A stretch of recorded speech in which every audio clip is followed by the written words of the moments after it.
अथ नवमोऽध्यायः।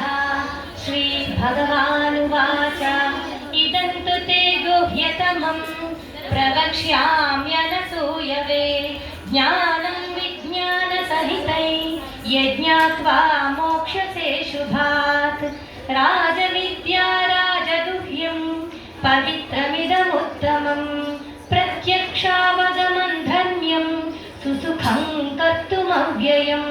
अश्रद्धधानाः पुरुषा धर्मस्यास्य परन्तप अप्राप्यमान् निवर्तन्ते मृत्युसंसारवर्त्मनि।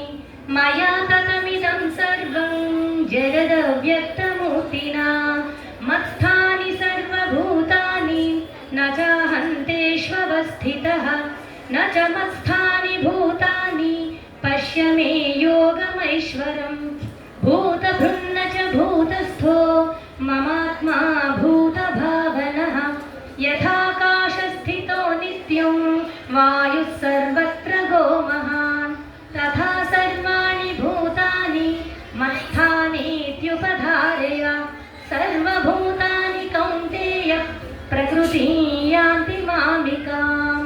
कल्पक्षये पुनस्तानि कल्पादौ विसृजाम्यहम्। प्रकृतिं स्वामवष्टभ्य विसृजामि पुनः पुनः। भूतग्राममिमं कृत्स्नम् अवशं प्रकृतेर्वशात् न च मां तानि कर्माणि निबध्नन्ति धनञ्जय। उदासीनवदासीनं न सत्सन्तेषु कर्मसु मयाध्यक्षेण प्रकृतिः सूयते ससनातनम्। हेतुनानेन कौन्तेय जगद्विपरिवर्तते अवजानन्ति मां मूढा मानुषीं तनुमाश्रितम्। परं भावमजानन्तो मम भूतमहेश्वरम्। मोघाशा मोघकर्माणो मोघज्ञानाभिचेतसः राक्षसीमासुरीं चैव प्रकृतिं मोहिनीं श्रिताः।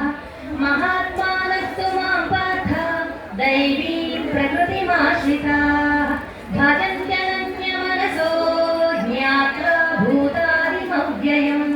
सततं कीर्तयन्तो मां यतन्तश्च दृढव्रताः नमस्यन्तश्च मां भक्त्या नित्ययुक्ता उपासते। ज्ञानयज्ञेन चाप्यन्ये यजन्तो मामुपासते एकत्वेन पृथक्त्वेन बहुधा विश्वतो मुखम्। अहं क्रतुरहं यज्ञस्वधाहमहमौषधम् मन्त्रोऽहमहमेवाज्यम् अहमग्निरहं हुतम्।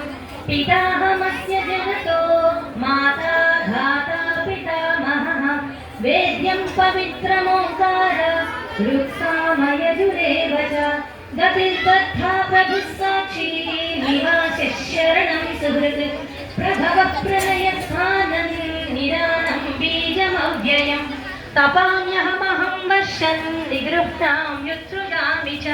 अमृतं चैव मृत्युश्च सदसच्चाहमर्जुन। त्रैविद्या मां सोमपाः पूतपापा यज्ञैरिष्ट्वा स्वर्गतिं प्रार्थयन्ते। ते पुण्यमासाद्य सुरेन्द्रलोकम् अश्नन्ति दिव्यान् दिवि देवभोगान्। ते तं भुक्त्वा स्वर्गलोकं विशालं क्षीणे पुण्ये मध्यलोकं विशन्ति। एवं त्रयी धर्मं मनुप्रपन्ना गतागतं कामकामा लभन्ते। अनन्याः चिन्तयन्तो मां ये जनाः पर्युपासते तेषां नित्याभियुक्तानां योगक्षेमं वहाम्यहम्।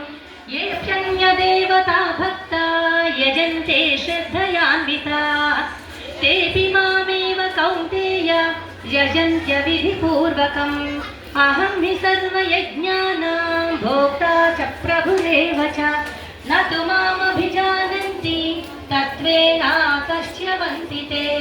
यान्ति देवं व्रता देहान् पितॄन् यान्ति पितृव्रताः। भूतानि यान्ति भूतेज्या यान्ति मद्याजिनोऽपि माम्।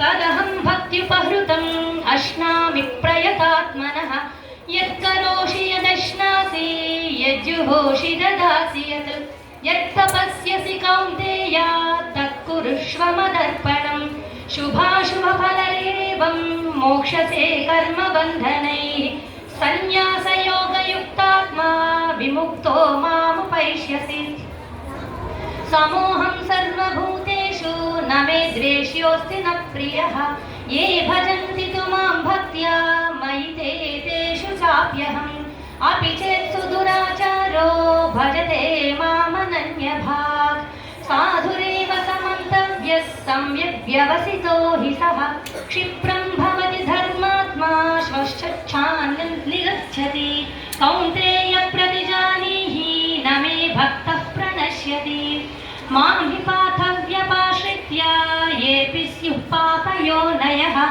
श्रियो वैश्यास्तथा शूद्रास्तेऽपि यान्ति परागतिम् किं पुनर्ब्राह्मणाः पुण्या भक्ता राजर्षयस्तथा अनित्यमसुखं लोकम् इमं प्राप्य भजस्व मां मन्मनाभा मद्भक्तो मद्याजी मां नमस्कुरु मामे वैश्यसि युक्त्वैवम् आत्मानं मत्परायणः ॐ तत्सदिति श्रीमद्भगवद्गीतासु उपनिषत्सु ब्रह्मविद्यायां योगशास्त्रे श्रीकृष्णार्जुनसंवादे राजविद्या राजगुह्ययोगो नाम 9मोऽध्यायः सर्वं श्रीकृष्णार्पणमस्तु।